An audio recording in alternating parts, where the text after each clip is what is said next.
You know, one of the things I learned early on, and it took me a good while to fully appreciate it, is that real personal growth, the kind that actually sticks, isn't about polishing yourself up on the outside. It's about going down into the basement of who you are and dealing with what's down there. The dark stuff, the tendencies you're not proud of, the impulses you'd rather pretend don't exist. Now, some people will tell you to cast those things away, throw them out like bad inventory. But I don't think that's right, and I don't think it works either. What you have to do is transmute them, work with them, wrestle them to the ground, and integrate them into who you are. That's the real task. And I'll tell you, you can spot the people who've done that work and the ones who haven't, plain as spotting a good store manager from a bad one. The ones who haven't faced their shadow, and I'm borrowing that word from the psychologists, they're naive. You look at them and you just know. You talk to them for 5 minutes and you can feel it. There's a softness there that isn't gentleness, it's just unpreparedness. And because they're naive, they tend to be resentful too, because the world takes advantage of naive people. It always has. I saw it in business constantly. The fellow who never learned to be tough got walked over by suppliers, by competitors, by his own employees sometimes, and then he'd sit around bitter about it, wondering why things never went his way. Now, someone who's done that inner work, who's looked at the worst of themselves and made peace with it, incorporated it, they carry something different. There's a quiet kind of danger about them, not the kind that picks fights or throws its weight around, more like the way a good competitor walks into a room and everyone knows without a word being said that this is somebody serious. That's a martial arts kind of danger. They're capable, deeply capable, but they don't have to prove it every minute because the capability speaks for itself. And that quality, that presence, is one of the most important things a person can have. It gives you self-respect, real self-respect. Because here's the thing, if you're harmless, you're not virtuous, you're just harmless. There's a world of difference. A rabbit isn't virtuous. It doesn't choose not to hurt anybody. It simply can't.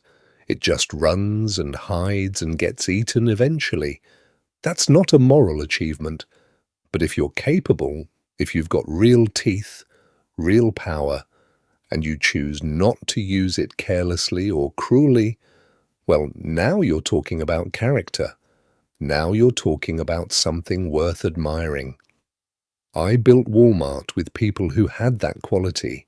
The best associates, the best store managers, the best buyers. They weren't pushovers. They could fight. They knew how to compete hard. They knew how to stand their ground in a negotiation without blinking. But they also knew why they were doing it. And it wasn't to grind somebody into the dirt just for the pleasure of it. That's the distinction that matters. You see this same idea everywhere you look in the great stories. Harry Potter, Batman, every hero worth his salt. They're flawed. They've got a dark side. Harry can talk to snakes, breaks rules left and right, and he'd be the first to tell you he's no saint. But he knows why he's breaking those rules, and he uses that edge in service of something bigger than himself. Batman is the same way. A monster, really, if you think about it. A man who dresses in the dark and operates outside the law. But a controlled monster. A disciplined monster. And that's not a coincidence. That's the oldest story in the book because it reflects something true about what it takes to be effective in this world. If you're going to be a real competitor in business, in sports, in life, you've got to want to win. You've got to have that fire in you. You have to be willing to go to the hard places your opponent won't go, not to be cruel, not to destroy people for the fun of it, but you have to have the capacity. You have to have developed it, built it, tested it, because without it, all you've got is good intentions, and good intentions don't build much of anything. Now, here's where I think our culture has gone seriously off track, and I feel this deeply. For the better part of 60 years, we've been having one conversation: rights, rights, rights, rights. And I'm not against rights, not at all. But rights without responsibilities are like a store with no inventory. The shelves look fine from the outside, but there's nothing there. There is no right without a corresponding responsibility. They are the same coin, two sides of the same formula. And by only talking about one side for so long, we've left a hole in people's hearts, a real hunger. Because here's what I know from a lifetime of watching people. It's not happiness that sustains a person through the hard times. It's not pleasure, not comfort, not the feeling of ease. Those things blow away the moment the wind picks up. What sustains people, what I saw sustain the best people around me all my life, is responsibility. Taking ownership of your own well-being, working to hold your family together, serving your community, your town, the people who depend on you, looking for something true and lasting to stand on, and then actually living by it. That's what gets you through the bankruptcies, the setbacks, the years when nothing seems to go right. That's what I leaned on when people told me Walmart would never amount to anything. Not happiness, responsibility, purpose. And when you say that to people, when you stand up and include yourself in it, when you're not wagging your finger from a pedestal but saying, "This is what I believe and this is how I try to live," people recognize the truth of it immediately. It lands. Because somewhere deep down, everybody knows this is true, even if they haven't heard it said plainly in a long time.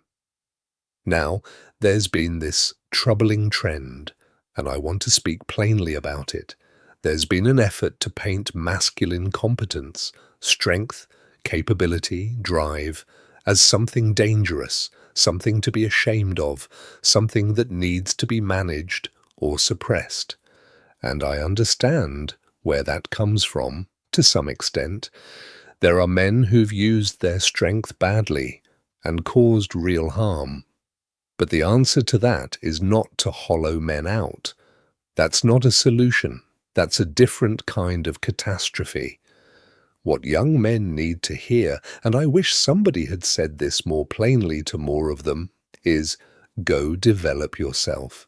Make yourself capable. Make yourself formidable. And then, having done that, make yourself good, in that order. Because the alternative to strength isn't safety.